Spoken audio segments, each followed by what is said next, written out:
Hello everyone, आज के video में और आने वाले 2-3 वीडियोस में मैं आपको बताऊंगा कि फ्रेंच में जो ये अल्फ़ाबेट्स होते हैं ना, इनको बोला कैसे जाता है। तो आज मैं आपको सिर्फ 6 लेटर्स के बारे में बताऊंगा और बाकी के आने वाले वीडियोस में तो अल्फ़ाबेट्स के बारे में मैं आपको थोड़ी जानकारी दे देता हूं। देखिए, फ्रेंच में जो ये अल्फ़ाबेट्स होते हैं ना, ये गिनती में 26 ही होते हैं। यानी इंग्लिश अल्फ़ाबेट्स में जितने लेटर्स होते हैं ना 26, तो फ्रेंच में भी 26 लेटर्स ही होते हैं और ये दिखने में सेम इंग्लिश लेटर्स की तरह ही दिखते हैं, कोई चेंज नहीं है।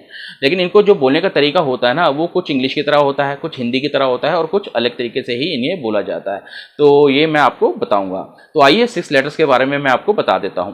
देखिए, इंग्लिश में जब हम बोलते हैं ए, इसे फ्रेंच में बोला जाता है आ।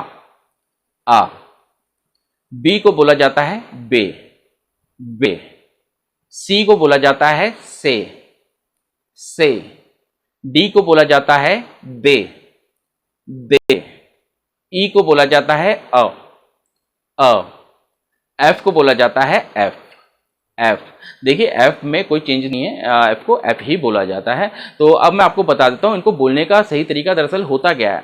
देखिए, जब हम ए को आ बोलते हैं, ये आ ठीक हिंदी के बड़े आ की तरह ही है। जब हम आ से आम बोलते हैं ना, आ से आम, आ से आश्रम, आ से आज, और फ्रेंच में एक शब्द है आ से आमी।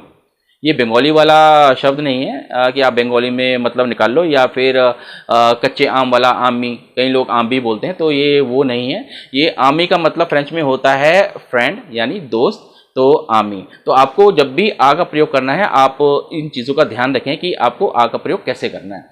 तो अब बात करते हैं बी की। बी को फ्रेंच में बोला जाता है बे। जब हम थोड़े बदतमीजी से बोलते हैं ना, चल बे, इधर आ बे, तो आपको बे का प्रयोग ठीक ऐसे ही करना है, बे।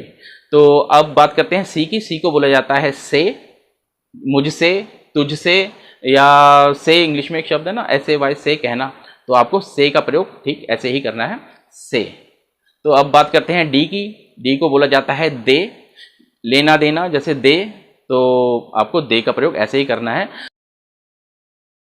दरअसल क्या होता है, जब भी आप कोई फ्रेंच क्लास ज्वाइन करते हैं या कोई इंस्टीट्यूट ज्वाइन करते हैं, तो वहाँ पे क्या है, तेज तेज से बोलकर सिखाया जाता है, ज़ोर ज़ोर से बोलकर ही सिखाया जाता है। जैसे ए को आ, बी को बे, सी को से, डी को दे। तो इस तरह से हमारे मन में एक धारणा बन जाती है, शायद इनको इसी तरह से बोला जाता है, लेकिन मैंने आपको जिस तरीके से बताया है, आपको ठीक उसी तरह ही बोलना है। तो अब बात करते हैं ई की। देखिए, ई को आ बोला जाता है। ये आ ठीक हिंदी के छोटे आ की तरह ही है, जैसे कि आ से अनार, आ से अनाज। तो आपको इस आ को ऐसे ही बोलना है। तो मतलब कोई ऊपर स्केल ले जाने की जरूरत नहीं है कि आप अपनी आवाज़ को ऊपर बोल रहे हैं या नीचे बोल रहे हैं, सिंपली आ को आ बोलना है। तो अब वो बात करते हैं एफ की। एफ को मैं आपको बता ही चुका हूँ कि एफ को एफ ही बोलना है, इसमें कोई चेंज नहीं है। तो ये थे 6 लेटर्स जिनकी प्रैक्टिस आपको करनी है। तो बाकी लेटर्स के बारे में मैं आपको अगले वीडियोज़ में बताऊँगा। तो मिलते हैं अगले वीडियो में, अपना ध्यान रखिएगा, धन्यवाद।